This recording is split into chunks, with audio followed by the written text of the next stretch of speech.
Hello बच्चों, आज मैं पढ़ाऊंगा क्लास 7 का 10वां चैप्टर का नाम है वन हमारी जीवन रेखा यानी फॉरेस्ट आवर लाइफ लाइन।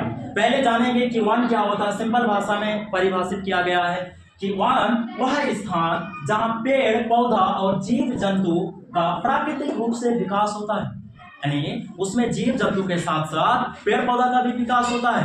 ऐसा नहीं कि वो उसमें पेड़ पौधा ही अकेला जीवित है, वहां पर उसके साथ और भी हजारों लाखों करोड़ों जीव जंतु वहां पर विकास होता है, अपना जीवन जीता है। हजारों जीवों का क्या है, वो घर है। क्या है? घर है। इसलिए एक क्वेश्चन कहा गया कि वन को हमारी जीवन रेखा क्यों कहा जाता है, तो इसका सिंपल जवाब है कि वन हमें शुद्ध हवा, जल, भोजन, औषधि प्रदान करते हैं और अनेक पौधे व जीव जंतुओं का आवास है। इसलिए वन हमारे जीवन के लिए अत्यंत आवश्यक है। इसी कारण इन्हें जीवन रेखा कहा जाता है। जीवन रेखा क्यों कहा जाता है, समझ में आ गया? क्योंकि वो हमें फ्रेश हवा देता है। क्या देता है? फ्रेश वाटर देता है। एंड विभिन्न दुनिया में जंतु जो होता है उसके लिए वो आवास है। जैसा हम लोगों के लिए एक घर है, क्या है? अपना घर होता है। उसी तरीके से जो दुनिया में और भी जीव जंतु होता है उसके लिए घर कौन सा है? उसके लिए घर जो है वो फॉरेस्ट है, यानी वन है।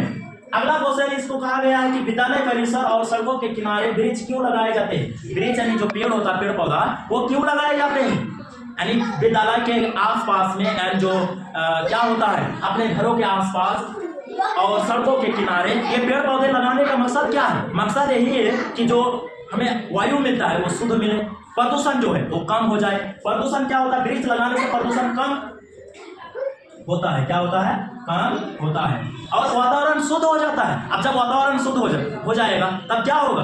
हम स्वस्थ रहेंगे, हेल्थी रहेंगे, बीमार कम होंगे। अगर हम बीमार हो जाएंगे तो हमको फिर बहुत मुश्किल का सामना करना पड़ेगा। इसलिए हमको बीमारी से बचने के लिए हमें अधिक से अधिक पेड़ पौधा लगाना चाहिए। पेड़ पौधा अधिक से अधिक लगाएंगे तो क्या होगा? हमें पूर्ण रूप से ऑक्सीजन मिलेगा, जो कि हम लोग श्वसन में सबसे पहला गैस कौन सा यूज करते हैं? ऑक्सीजन। अब छोड़ते क्या? Carbon dioxide.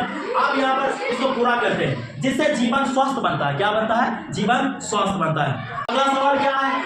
शिक्षक ने बच्चों को जंगल में शांत रहने का संकेत क्यों किया?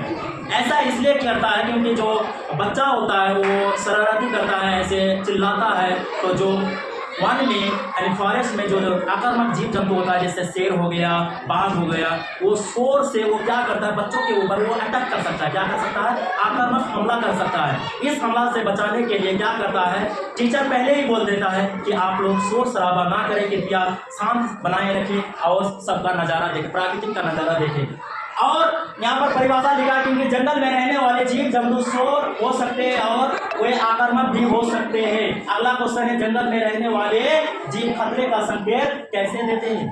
मतलब वो भी खतरे का संकेत देता है। जैसे जंगल के जीव विशेष प्रकार की आवाजें निकालता है। क्या करता है? निकालता है और अन्य जीवों को खतरे की चेतावनी देते हैं। मतलब अगर शेर है, शेर का आवाज कुछ अलग होगा, अगर वो आक्रमण करना चाहेगा तो उसका आवाज चेंज हो जाएगा। जो ओरिजिनल आवाज होता है उससे बदलकर दूसरा आवाज हो सकता है। जैसे मनुष्य भी कभी कभार गुस्सा होता है तो उसका आवाज किसी और के जैसा लगने लगता है। अगला किन जीव जंतुओं का घर है? देखिए जितना भी जंगली जंतु है सब तो वन में ही रहता है। कहाँ पर रहता है? वन में ही रहता है, फॉरेस्ट जंगल में। जैसे बाघ, शेर, बाघ, भालू, हिरण, हाथी, गीदड़, इसी तरह जितना भी पैंथेरा, लियो पैंथेरा फैमिली का है सब कहाँ पर रहता है? वन में रहता है। और एक चीज याद रख लो बच्चों, 7 क्लास के बच्चों याद रख लो, एक क्वेश्चन आ सकता है तुम लोग एग्जाम में कि विश्व वन दिवस कब मनाया जाता है? विश्व वन दिवस 21 मार्च को मनाया जाता है। ओके, याद कर लो। इसका पार्ट 2 आएगा। ओके, आप लोग इंतजार करिएगा, अगले दिन इसका पार्ट 2 अपलोड होगा। आज के लिए इतना ही।